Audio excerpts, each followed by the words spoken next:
Imagine staring up at the night sky, a vast expanse filled with billions of stars, each potentially hosting planets, some of which might resemble Earth. Given the sheer scale of the universe, it seems almost inevitable that intelligent life must exist somewhere beyond our world. And yet, despite decades of searching, we find nothing. No alien signals, no interstellar visitors, only silence.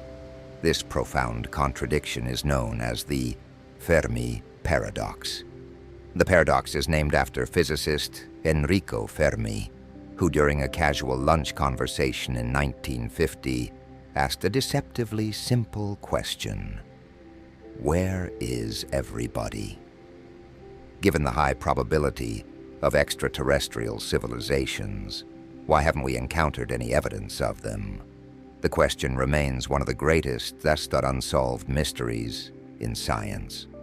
To understand why this paradox is so compelling, we need to consider the numbers. The Eddy-Drake equation. Formulated by Frank Drake in 1961, attempts to estimate the number of active, communicative extraterrestrial civilizations in our galaxy. By factoring in variables such as the rate of star formation, the fraction of stars with planets, the likelihood of those planets developing life, and the chances of that life evolving into intelligent beings capable of communication. The equation suggests that there should be many as advanced civilizations in the Milky Way alone, and yet we detect nothing. There are several possible explanations for this great silence. One theory is that intelligent life is incredibly rare.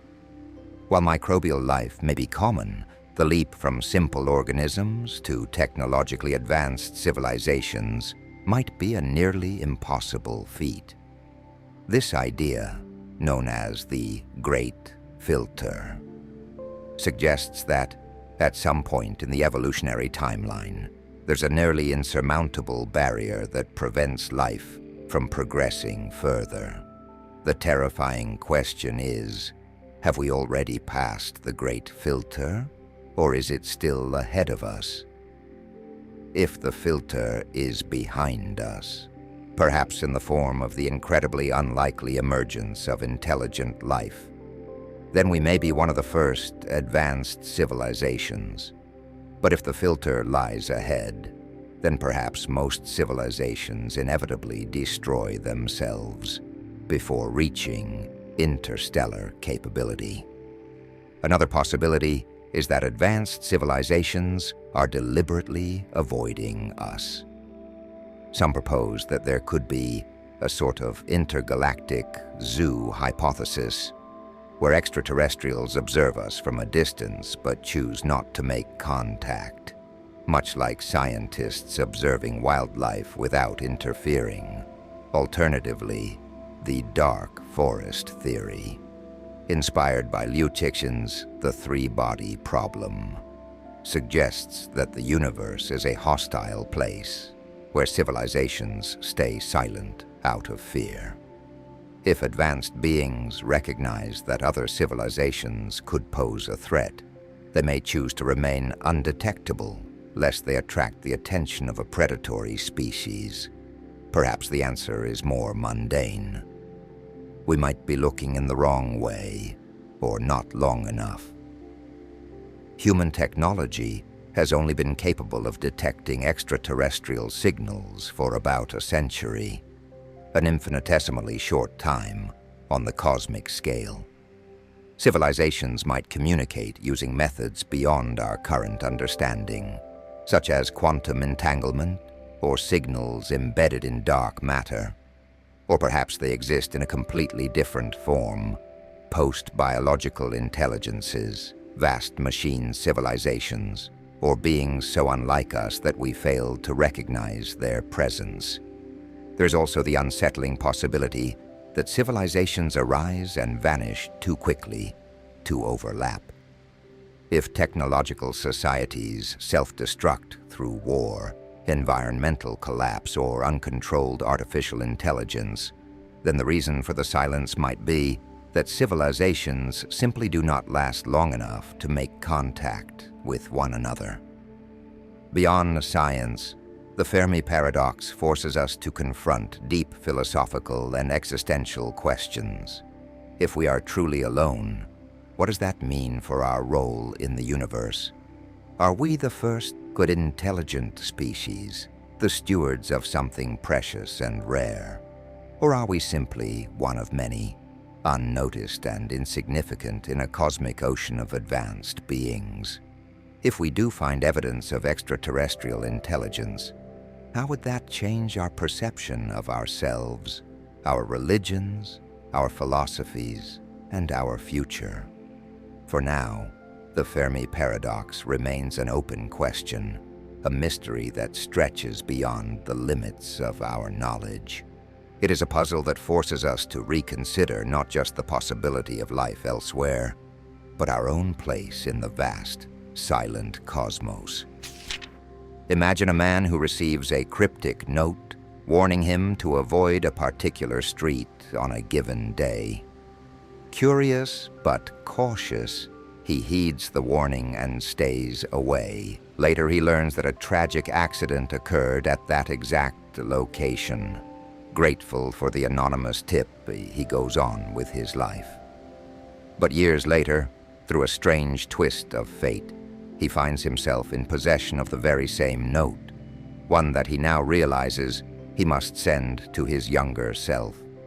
This is the essence of the Predestination Paradox, a loop where cause and effect blur, and events appear to be set in stone by their very occurrence.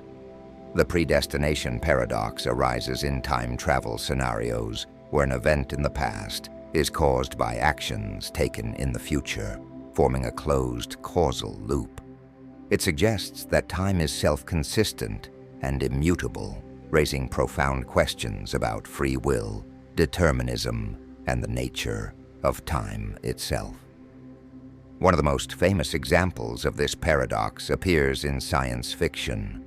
Imagine a man who travels back in time and through a series of circumstances ends up becoming his own grandfather.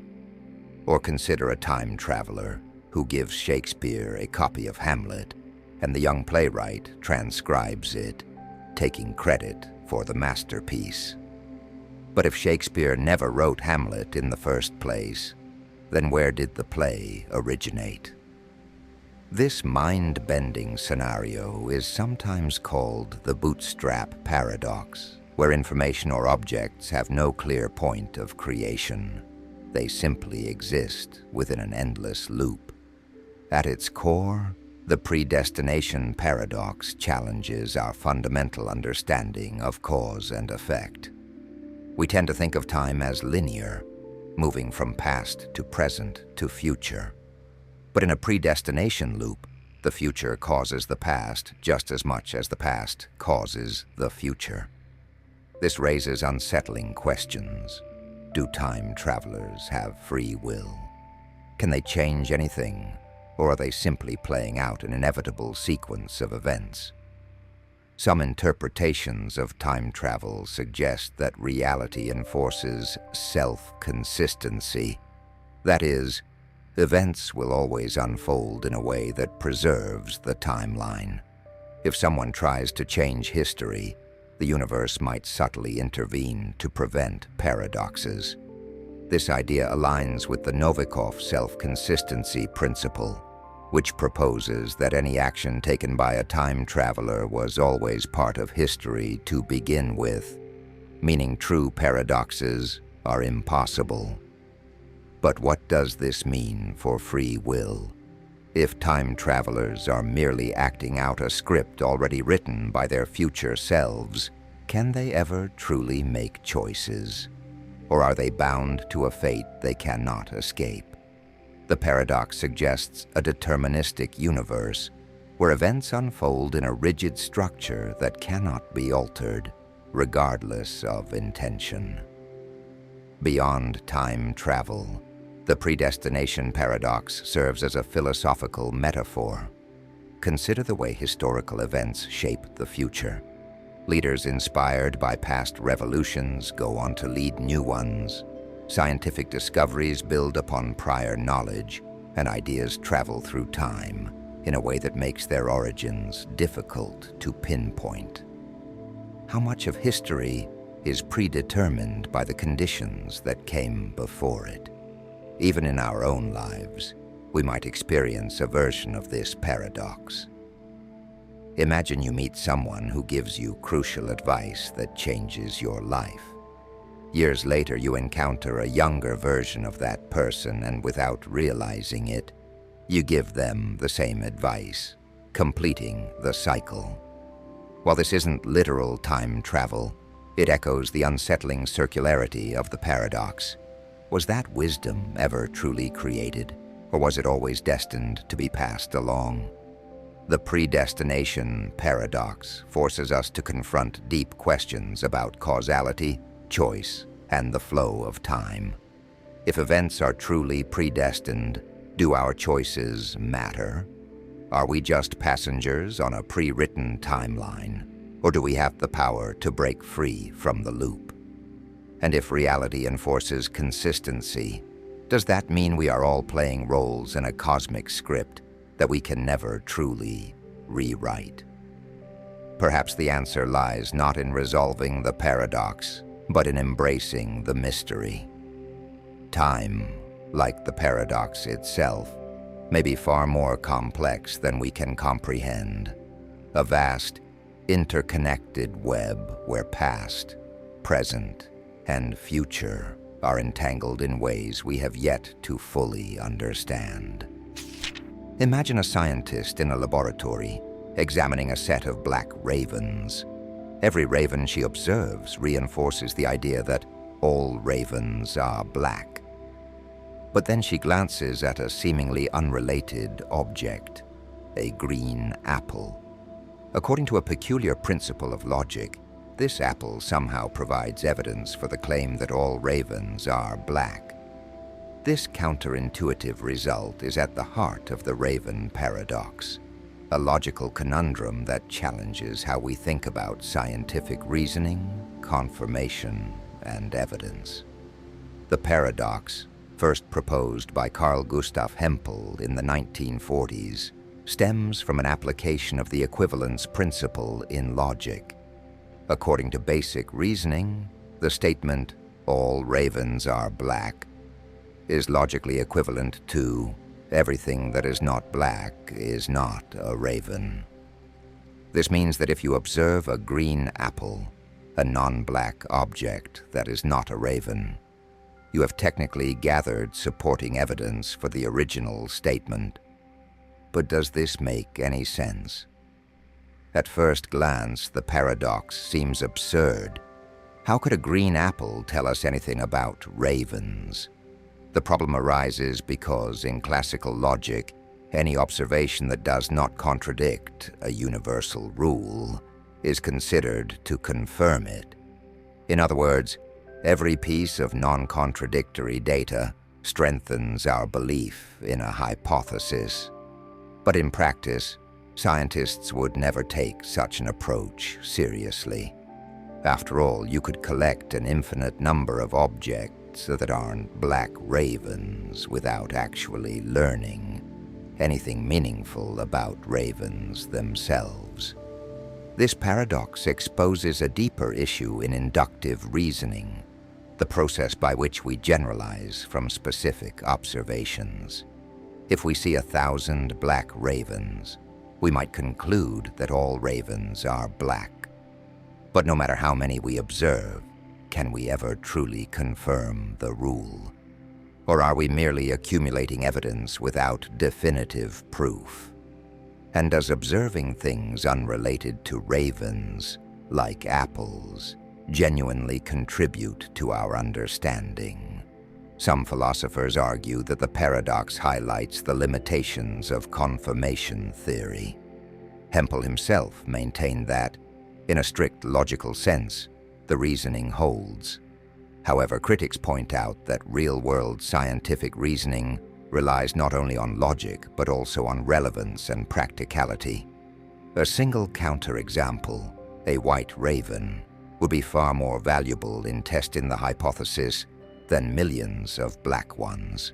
This aligns with Karl Popper's falsification principle, which suggests that science progresses not by confirming theories, but by actively seeking to disprove them. But the Raven paradox does not just apply to scientific logic. It raises broader philosophical questions about how we gather and interpret evidence in everyday life. Are we subconsciously reinforcing our beliefs by only paying attention to supporting data? This cognitive bias, known as confirmation bias, is widespread in human thinking.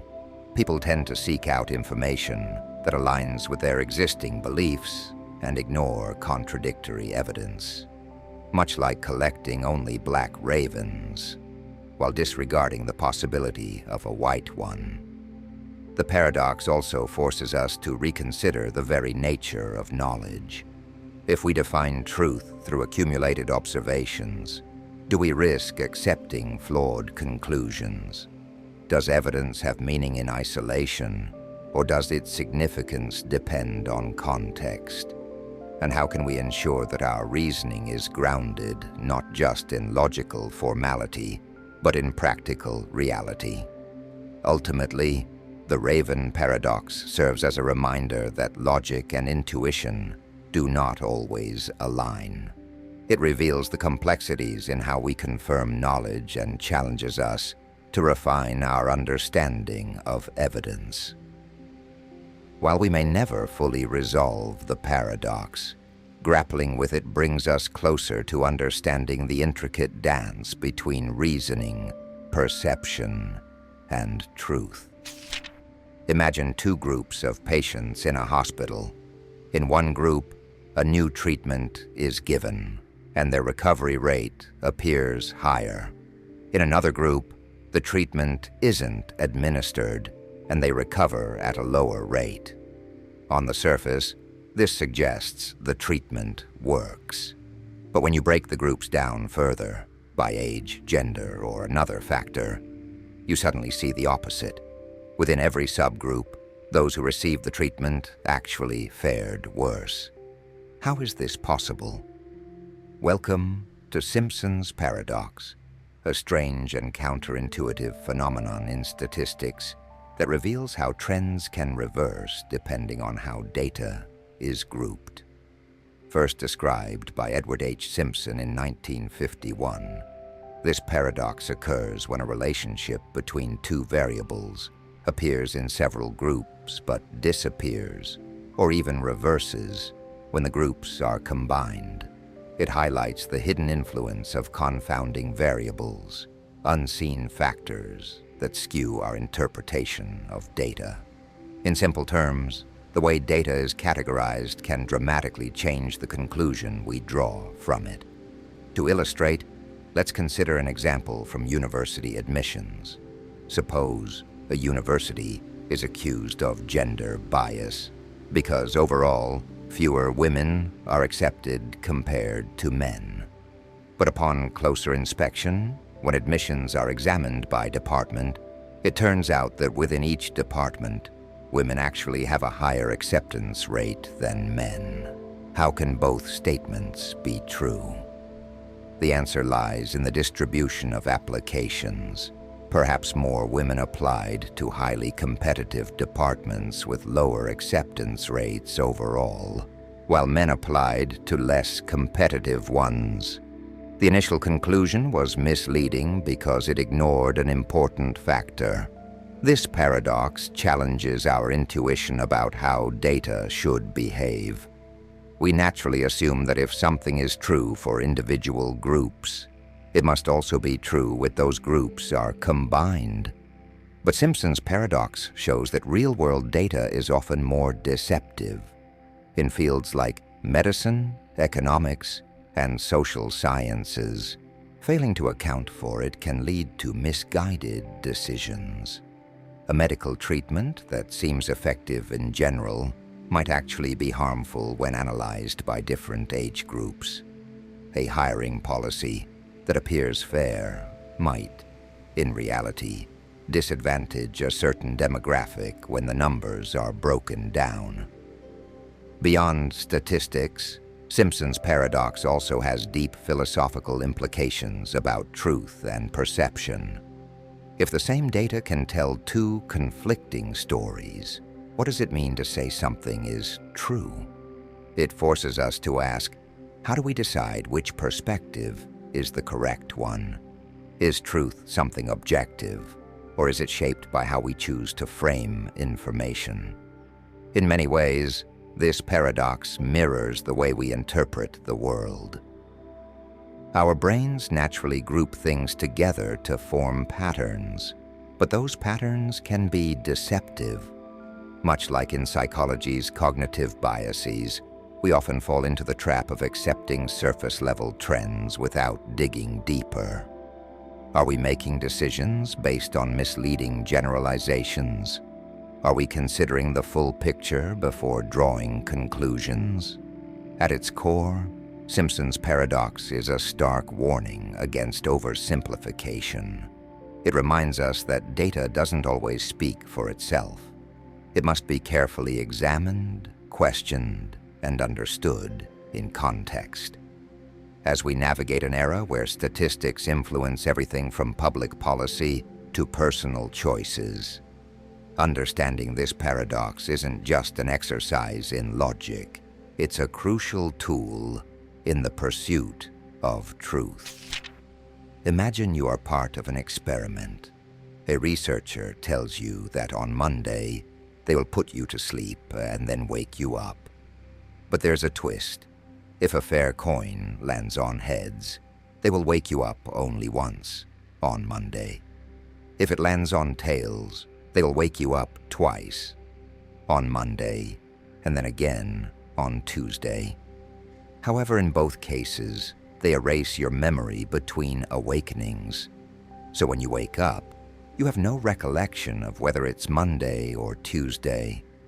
Now, when you do wake up, you are asked a simple question. What is the probability that the coin landed on heads? Welcome to the Sleeping Beauty Paradox, a mind-bending thought experiment that challenges our understanding of probability and self-awareness. At first glance, you might think the answer is simple. The coin is fair, so shouldn't the probability of heads just be 50%? That's what many assume at first, but upon closer examination, things become far more complex.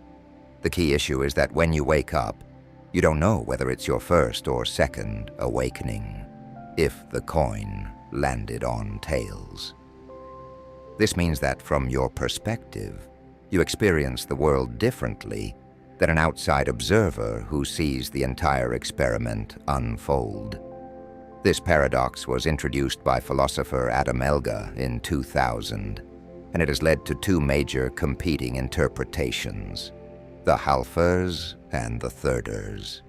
The halfers argue that since the coin is fair, the probability of heads should remain 50%. To them, Sleeping Beauty gains no new information upon waking. She already knew in advance that she would be woken up at least once. Since nothing fundamentally changes, the probability should remain unchanged. The thirders, however, take a different approach. They argue that since there are three possible awakenings, one if heads and two if tails, Sleeping Beauty should assign equal probability to each of these events.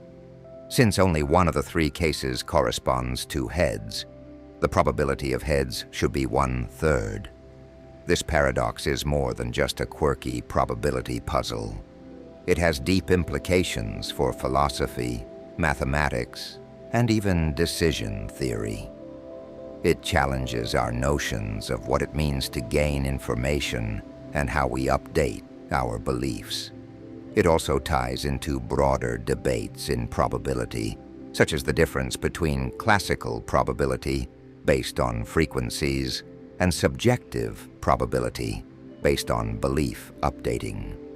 The Sleeping Beauty paradox also raises philosophical questions about self-awareness and identity.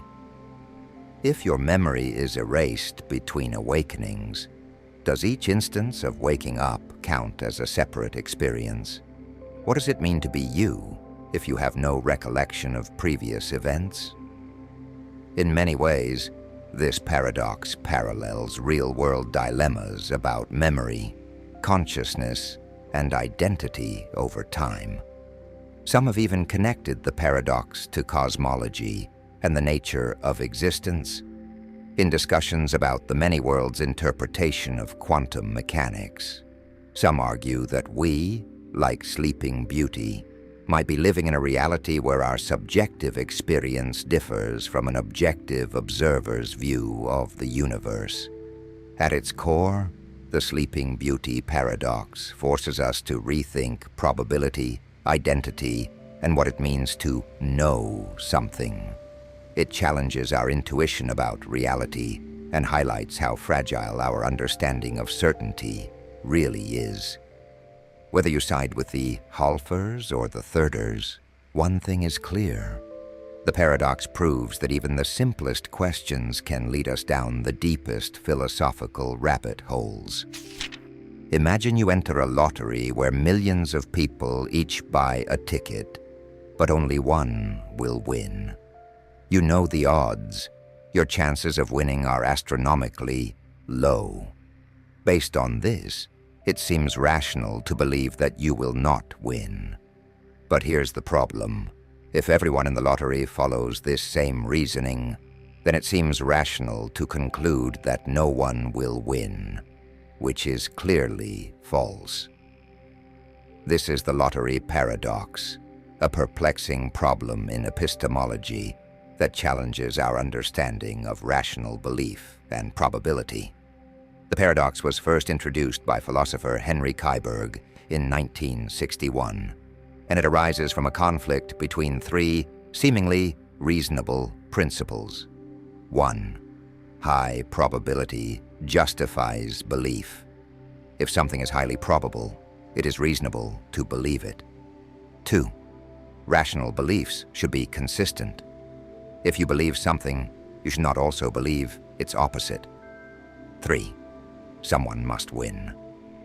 Even though it is reasonable to believe that each individual will lose, we know that one of them must win. These principles seem sensible on their own, but together they lead to contradiction. If it is rational to believe that each ticket will lose, then we must also believe that all tickets will lose, which contradicts the fact that one of them will win. So which of these principles must be rejected? Philosophers have proposed several possible resolutions. Some argue that our standard for rational belief must be stricter. We should only believe something when it is certain, not just probable. Others suggest that we should accept that rational beliefs can sometimes be inconsistent, and that probability-based beliefs do not always behave like absolute truths. Another approach suggests rethinking the nature of belief itself. Instead of treating beliefs as binary, either true or false, some argue that belief should be considered in degrees. You can be more confident that you won't win the lottery, but not absolutely certain. This allows us to maintain a more flexible and probabilistic view of belief. Beyond philosophy, the lottery paradox has real-world implications. It relates to problems in law, science, and decision-making. In court cases, for example, statistical evidence alone is often considered insufficient for conviction, even if it strongly suggests guilt. Why? Because courts recognize that high probability is not the same as certainty, just as in the lottery paradox. It also connects to the problem of induction, the philosophical issue of whether we can justify believing in patterns based on past experience. Just because the sun has risen every day in history, does that mean it will rise tomorrow? Rational belief, it seems, is not always as straightforward as we think. The lottery paradox forces us to confront the limits of rationality. What does it mean to have a justified belief? Should we treat probability and certainty differently? And in a world where we constantly make decisions based on uncertainty, how do we balance logic with practicality? On a deeper level, this paradox raises an unsettling question. How much of our knowledge is built on assumptions we take for granted? If we can be so easily misled by reasoning that appears logical, how many other beliefs might be based on flawed foundations? In many ways, the lottery paradox is a reflection of life itself. We constantly weigh probabilities in everything we do, from choosing careers to making personal decisions. We act as though we know the outcome, yet we are always living in uncertainty. Much like the paradox itself, these questions remain unresolved. But they remind us that the way we think about probability and belief is more fragile than we might assume. The next time you buy a lottery ticket, consider this. While it's rational to believe you won't win, you might just become the exception that proves the rule. Imagine you are standing at the starting line of a race. The finish line is ahead, but before you can reach it, you must first get halfway there. Once you reach that halfway point, you must again travel half of the remaining distance, and then half again and again, infinitely. If you must always cover half of the remaining distance, how can you ever actually reach the finish line? This is the Dichotomy Paradox, one of the many paradoxes formulated by the ancient Greek philosopher Zeno of Elea in the 5th century BCE. At first glance, this paradox seems absurd. Of course, runners complete races all the time, and objects reach their destinations without issue. Yet Zeno's reasoning, when taken step by step, suggests that motion itself is an illusion, because to reach any point, one must first reach the halfway point, and there are an infinite number of these halfway points to cross. The paradox arises from the idea of infinite divisibility. Space and time, Zeno argued, can be infinitely divided. If this is true, then motion should require completing an infinite sequence of tasks, each of which takes time. How then can anything move at all? Shouldn't an infinite number of steps take an infinite amount of time? Mathematicians and philosophers have debated the dichotomy paradox for centuries, and the resolution didn't come until the development of calculus in the 17th century by Isaac Newton and Gottfried Wilhelm Leibniz. The key lies in the concept of converging infinite series. While there are infinitely many steps in Zeno's argument, the total distance and time can still be finite. If you sum up the infinite series 1/2 plus 1/4 plus 1/8 plus 1/16 plus, it approaches but never exceeds 1. This shows that an infinite number of progressively smaller steps can add up to a finite value, resolving the apparent contradiction. However, the paradox still raises deep philosophical and conceptual questions. It forces us to reconsider our understanding of continuity, space, and time. Are space and time truly continuous, or are they made of indivisible, discrete units? If the latter is true, does motion occur in tiny jumps rather than smooth progressions? Modern physics provides intriguing perspectives. In quantum mechanics, space and time might not be infinitely divisible after all. There could be a smallest possible unit, known as the Planck length. If reality is fundamentally granular, then Zeno's paradoxes might not apply at the most fundamental level. Similarly, in relativity, motion and time are not absolute, but depend on the observer's frame of reference, challenging the assumptions that underpin the paradox. The dichotomy paradox also has real-world implications beyond pure mathematics and philosophy. It plays a role in computational theory, where algorithms that continuously divide problems into smaller steps must ultimately reach a solution. It appears in discussions about artificial intelligence, where systems must process infinite possibilities in finite time. Even in economics, ideas related to diminishing returns and infinitely small increments of utility echo the principles behind Zeno's reasoning. But perhaps the most profound implication of the paradox is its reflection of human experience. We often set goals for ourselves, only to find new challenges emerging at every halfway point. Progress can feel infinite, and just when we think we're close to completion, new obstacles arise. Does this mean that true completion is impossible? Or does it simply mean that life itself is an infinite journey of incremental progress?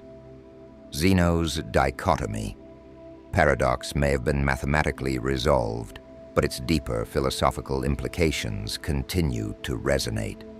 It reminds us that reality is often more complex than it appears, and that even the most fundamental aspects of existence, motion, time, and space can lead to paradoxes that challenge the limits of human understanding.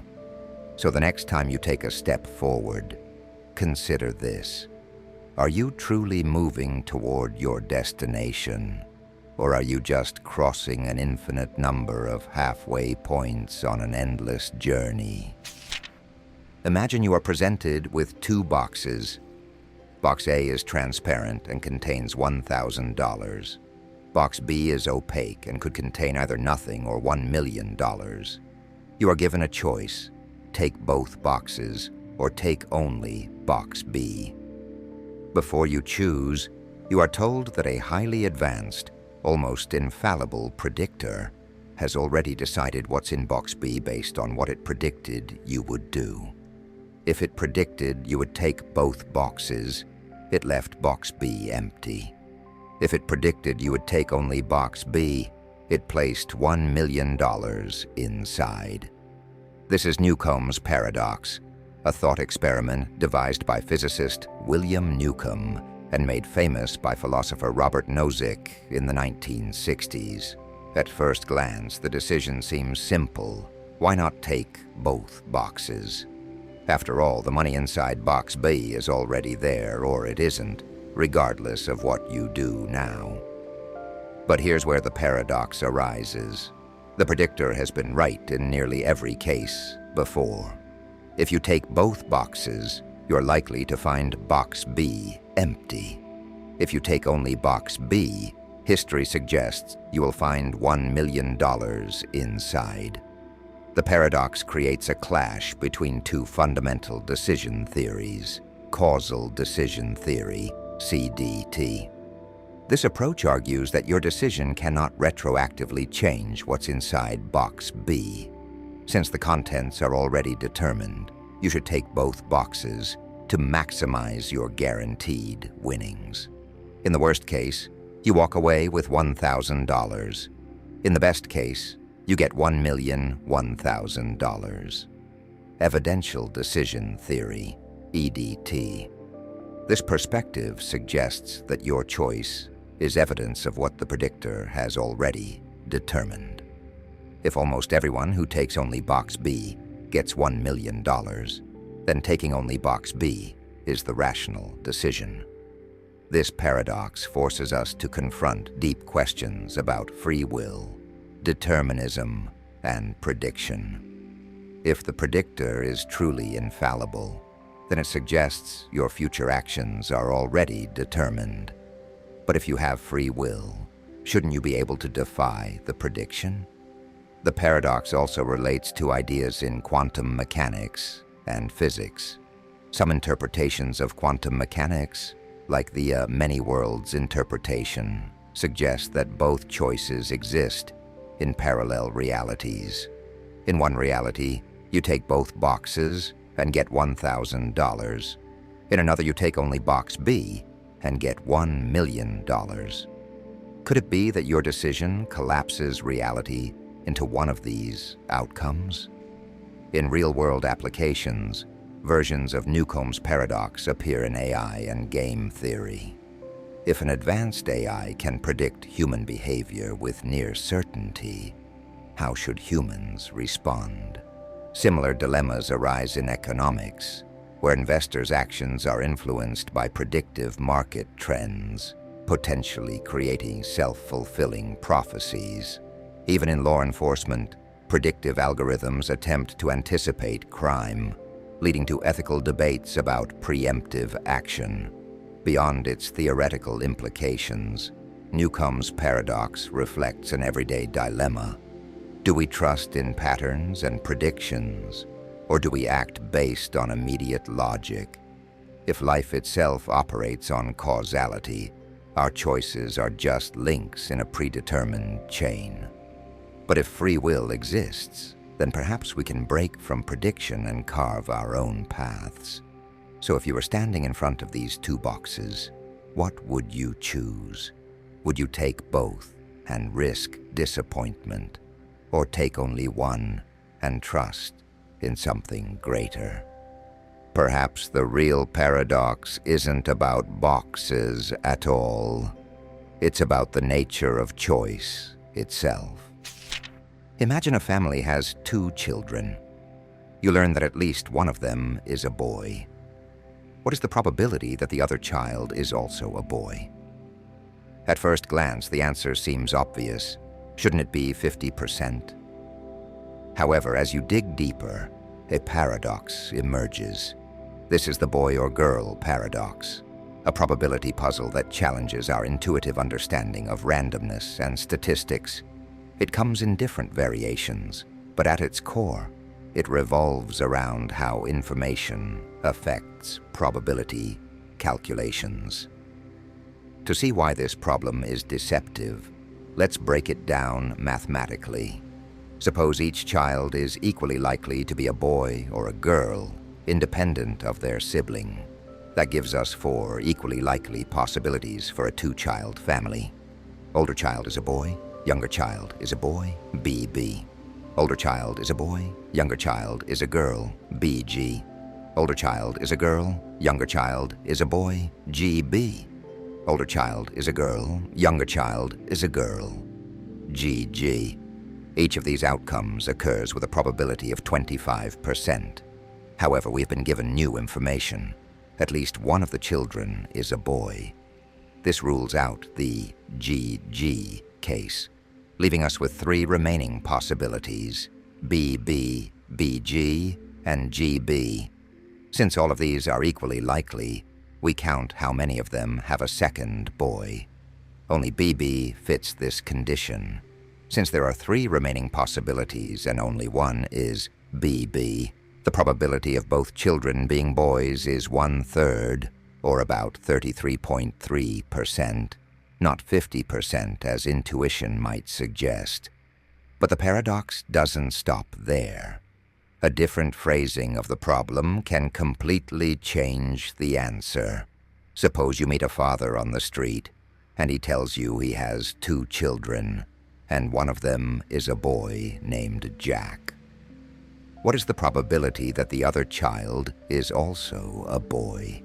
Here, the result depends on whether the father randomly picked a child to mention, or specifically mentioned Jack because he is a boy. The nuances of how the information is given can alter the probability entirely.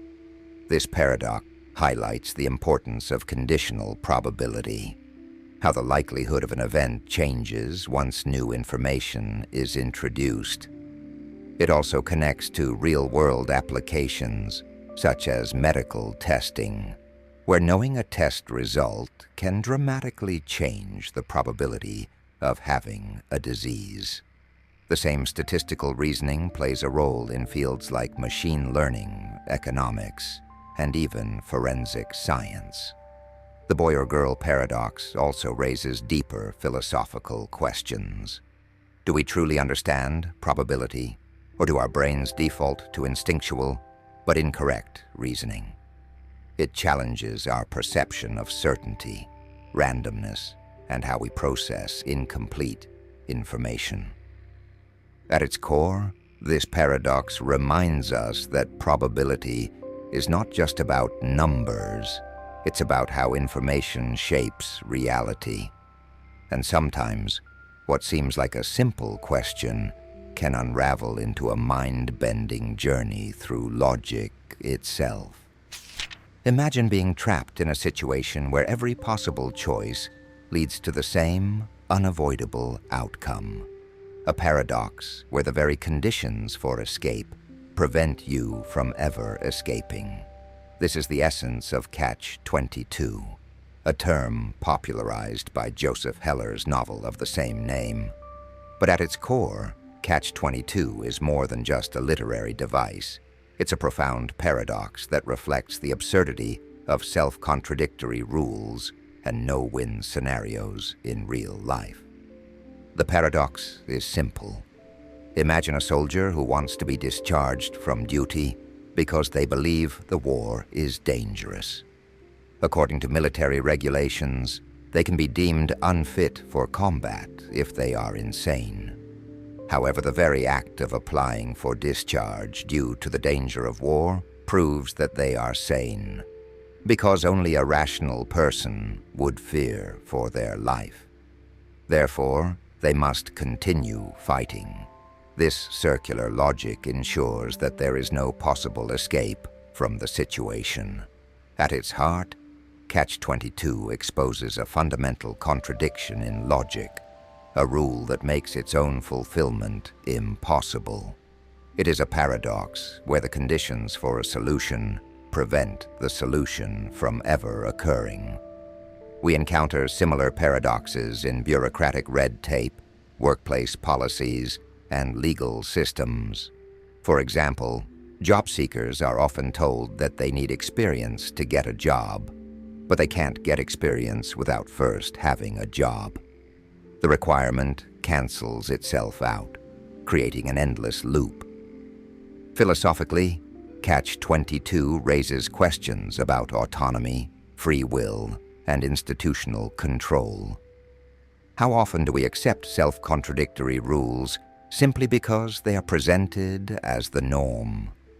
Are we truly making choices, or are we trapped within a framework that only gives the illusion of choice?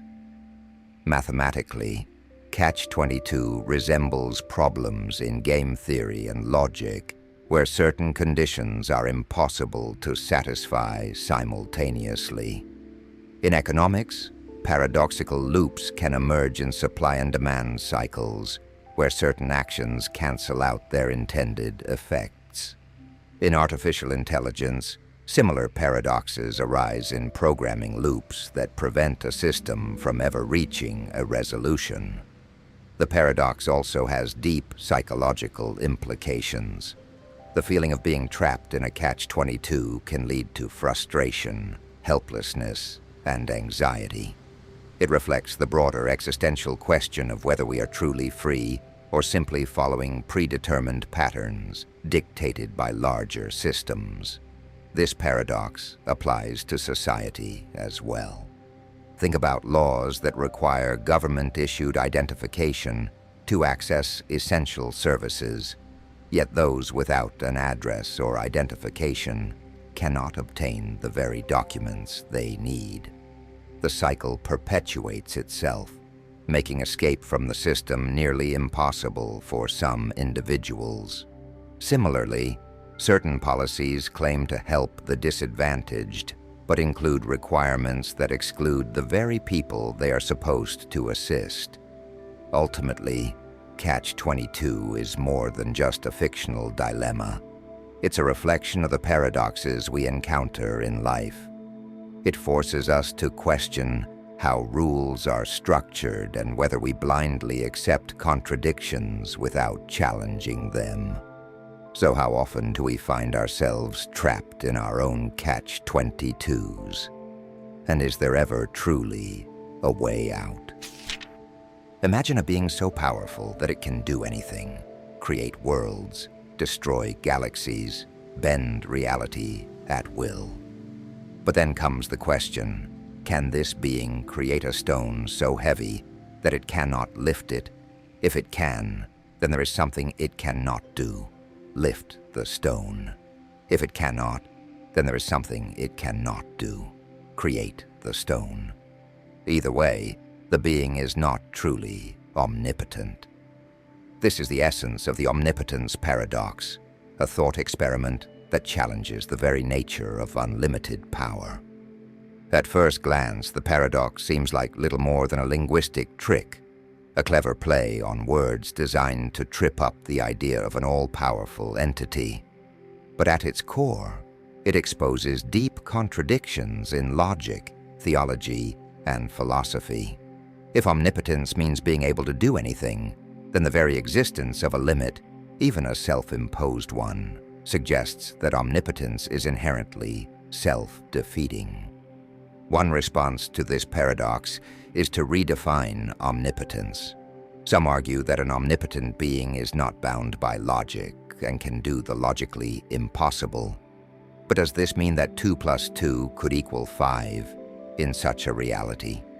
If logic itself can be broken, then words and meanings become unstable and reasoning collapses. Others suggest that omnipotence does not mean the ability to do the impossible, but rather the ability to do anything that is logically coherent. In this view, asking whether an omnipotent being can create an unliftable stone is like asking if it can make a square circle. It is not a failure of power, but a failure of language. The Omnipotence Paradox has profound theological implications. Many religious traditions describe deities as all-powerful, but if true omnipotence is self-contradictory, what does this mean for those beliefs? Some scholars argue that omnipotence must be understood in a limited sense. An all-powerful being may have the ability to do anything that aligns with its nature, rather than absolute power without constraint. This perspective preserves divine power while avoiding paradoxes. Beyond theology, the Omnipotence Paradox raises questions about power and control in everyday life. Consider governments, corporations, or individuals who seek absolute authority. The more power one amasses, the more constraints emerge. Leaders face responsibilities that limit their choices. Corporations grow so large they become inefficient, and total control often leads to instability rather than strength. In this sense, the paradox is not just about gods, but about the very nature of authority and influence. Mathematically and logically, the Omnipotence Paradox is akin to Gödel's incompleteness theorems, which show that in any sufficiently complex system, there will always be statements that are true but unprovable. If omnipotence is a logical system, then it may contain its own limits by necessity. Even in physics, there are parallels.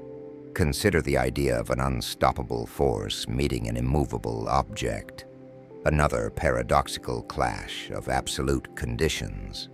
The laws of physics place constraints on even the most powerful forces in the universe, just as logical structures place constraints on omnipotence. The paradox also has implications for artificial intelligence. If we were to create an AI so advanced that it could rewrite its own code and evolve indefinitely, would it eventually reach a point where it encounters its own logical limitations? Would ultimate intelligence eventually loop back into contradiction, just as omnipotence does? Ultimately, the Omnipotence Paradox forces us to question the nature of power, logic, and limits. It suggests that true omnipotence, if it exists, may not fit within the framework of human reason.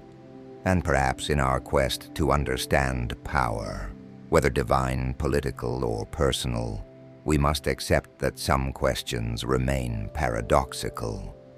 So is omnipotence possible? Or is the very concept an illusion, a riddle with no true answer? Imagine a shape so paradoxical that it defies common sense, an object that has an infinite surface area, yet a finite volume. This is Gabriel's horn, a mathematical oddity that emerges from the world of calculus and challenges our intuition about infinity. Gabriel's horn is formed by taking the graph of the function f of x equals 1 over x for x greater than or equal to 1, and rotating it around the x-axis. The resulting three-dimensional shape extends infinitely in the positive x direction, tapering down to an infinitely long, ever-narrowing tube. Despite stretching into infinity, Gabriel's horn has a surprising property. While its surface area is infinite, its volume is finite. At first glance, this seems impossible. If the surface area is infinite, shouldn't the volume also be infinite? The paradox arises because of how calculus handles infinity. When we calculate the volume using integration, we find that it converges to a finite number, specifically p. This means that if you were to fill Gabriel's horn with paint, you would need only a finite amount to do so. But here's the twist. If you then tried to paint its outer surface, you would need an infinite amount of paint, since the surface area does not converge to a finite value. This contradiction forces us to rethink how we understand space and measurement. If an infinite surface can be enclosed within a finite volume, what does that mean for our understanding of physical reality? Could something similar exist in the real world? Gabriel's horn also has implications beyond pure mathematics. It touches on philosophical debates about infinity and the limits of human intuition. How can something be contained if its boundary is immeasurable?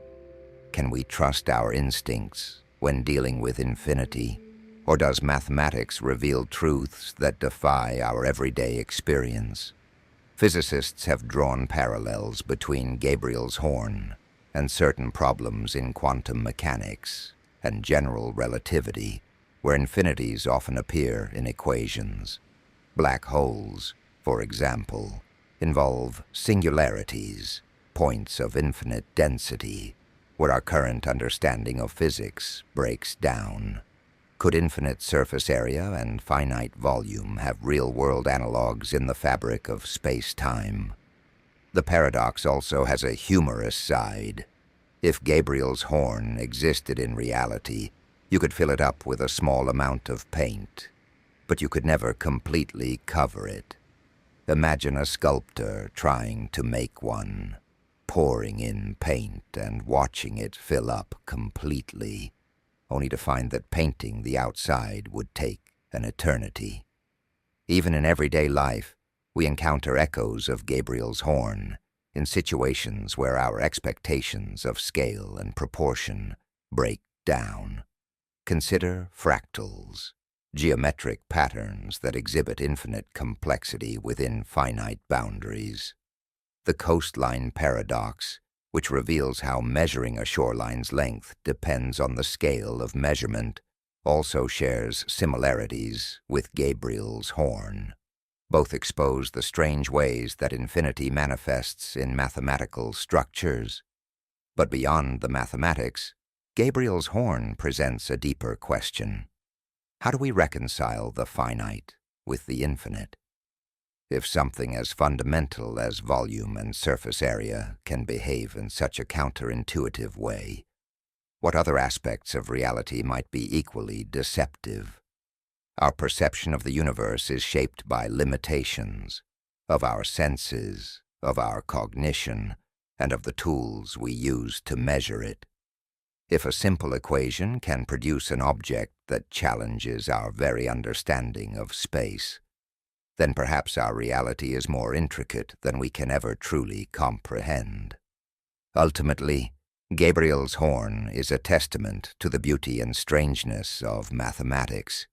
It reminds us that infinity is not just an abstract concept, but a reality that challenges our perceptions of space, volume, and measurement. It shows that even something as fundamental as filling or painting an object can become paradoxical when infinity is involved. And so the question remains, if an object can be finite and infinite at the same time, what else might we be misunderstanding about the universe?